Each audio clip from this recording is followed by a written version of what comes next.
You're a double amputee. Mm-hmm. Could you talk us through that? Could you explain what happened, if you can recall? Yeah, well, I lost both of my legs in Afghanistan in 2007, in Helmand province. That's when the things were just like kicking up in Afghanistan. And I was the second double amputee to come out from Afghanistan in 2007. So yeah, it was like a normal routine patrol when we were tasked to go and clear a helicopter landing site. And that happened, the patrol time was during like very early hours of the morning. It was before dawn, before sunrise. So early morning, I wasn't expecting that to happen, but it did happen. We got involved in a bomb blast, and then resulted in me losing both of my legs and suffering other multiple injuries. I wasn't expecting that to happen, but it did. Because as a soldier, we went in there expecting, this thing can happen, but not me. And I had that kind of mentality that, yes, these things do happen, but it won't happen to me. And then it happened on the day, on the 19th of July 2007. It was a devastating injury, not only for me, but to my wife as well. It was really, really tough. I mean, coming back to the UK and trying to pick up the pieces all together. And my wife coming into the hospital seeing me, because I remember when I said goodbye to my wife, I was like, my whole being, there was nothing missing. Yeah, we hugged, we said goodbye, we kissed. I left for the battlefield, and then she was here in the UK. When I came back, I went straight into a hospital. I was in a coma for 9 days. And then while I was in a coma, they brought my wife in, the military, or the regiment. My wife wasn't expecting what she was about to see, because they told my wife that your husband has suffered a terrible injury, life-threatening injury, and he's lost one leg. They didn't told her that I've lost two. My wife wasn't prepared for that. And then when they walked my wife into the hospital, into the ICU, they said to my wife, "You have to go alone," and he's in the room. I was still in a coma. And then when she opened the room, she saw me with both of my legs missing. My body was strapped onto the bed because I suffered other multiple injuries. I suffered 24 injuries altogether, apart from losing both of my legs. I got cuts and bruises all over my body. Yeah, burn on my left side. Yeah, shrapnel went under my chin. Yeah, took part of my chin, my nose as well. Yeah, I was like completely dead, because I was pronounced dead in Afghanistan on the operating table. And they resuscitated me. They were preparing my body to be put in a body bag when they found that I had a salad pulse. So instead of putting me into a body bag, into a coffin, they changed the plan of bringing me back to the UK. So I wasn't in the state when I was in hospital. But they didn't tell my wife that until my wife walked into that room, ICU room, and saw me lying on the bed. And when my wife saw that, she just broke down. She couldn't control her emotions, and she just sat there and wept. And it was tough. It was really, really tough, for not only for me as an injured soldier, but for my wife as well. And we had to learn to pick up the pieces right from day one until today. And even though we had like ups and downs along the way, we got challenges, especially my wife looking after me as a disabled person. She had to leave her like full-time work. My wife is a qualified teacher here in the UK, and then she had to leave that and then take care of me for as long as it takes. And until today, she's still my carer.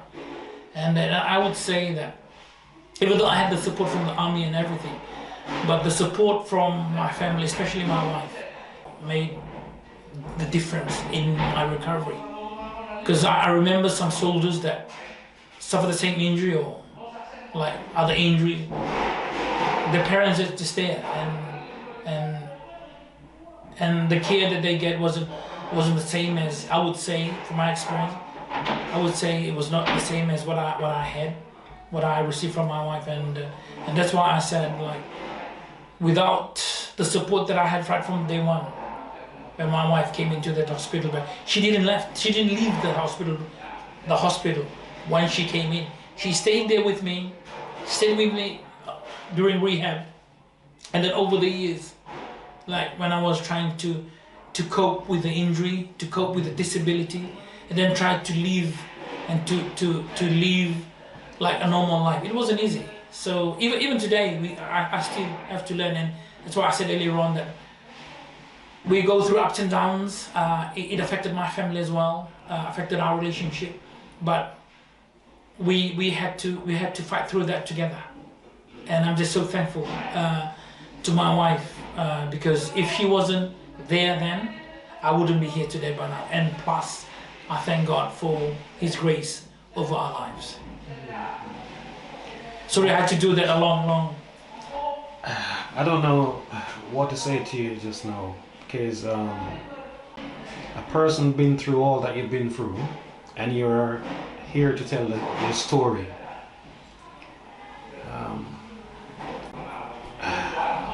I can't find words to express how strong of a person you are, and I must commend you, because you're a very, very brave, strong person.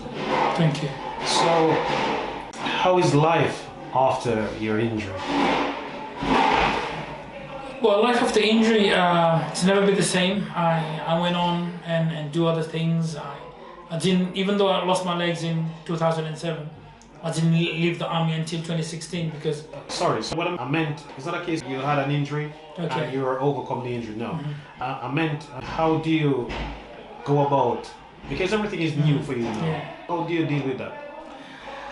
Well, life after injury wasn't easy.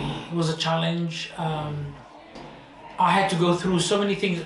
Even though after the injury I was on rehab, I was still in and out of hospital, and that happened for several years. I had so many issues within my system because of the impact of the injury. It didn't just impacted the loss of my legs, but it impacted like my whole being as well, and especially with my mental trauma as well. But not only that, it didn't just impact me, it impacted my family, especially my wife, because my wife has to live with that. She was like the receiving end of all the things that I had to go through.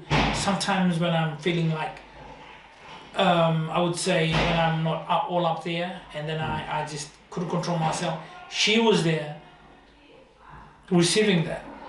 The thing I would say that the care that I received wasn't the same care as my wife received then, and even until today. So that's the thing I want to say, that the military don't see that. They just care for their soldiers, but they don't care for the soldier's wife, or the soldier's partner, or the children, if they have children. So life after injury wasn't easy. It was tough. It was really, really tough, especially trying to get back to work as well, and with the disability, physical disability, and with the mental trauma. Getting back to work wasn't easy. I tried to go back to work, but I just did that for like a couple of months and I just couldn't. It was really, really tough. And then I had to go through like therapies as well on PTSD, and it went on for years, and I still go through that today, even though I lost my legs nearly 17 years ago.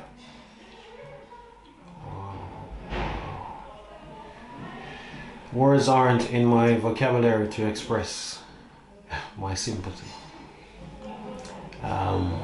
What would you say to an infantryman who's gonna tour now? What would be your advice to these persons? My advice to a soldier or an infantryman going to war, going to theaters right now is just to be composed and just do whatever that you're supposed to do as a soldier in the battlefield or in whichever theater that you are in, and to be yourself.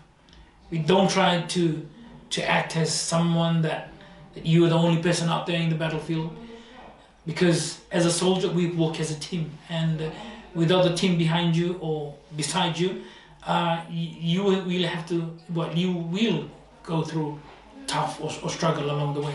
So my advice is teamwork, and that is the key to a soldier. Yeah, because firstly, as a soldier, we have that camaraderie within us, that's inbuilt within us, right from training, and goes on with us in our career in the army.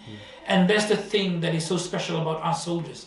That's what we have to keep going into the battlefield. So that is my advice to a soldier. Just be composed and work as a team, and don't you ever lose faith that you'll have to come back home safely, because I believe nowadays things have changed in the military laws and the policies within the government, but my advice is just to be careful in every step of the way when you are out there in the battlefield or in any theaters all over the world. Just be careful and look after yourself well. My next question is, the fact that you're a double amputee, does society accept you for who you are? The health image, does society accept you? Well, as a double amputee, I've been stared upon. People stare at me.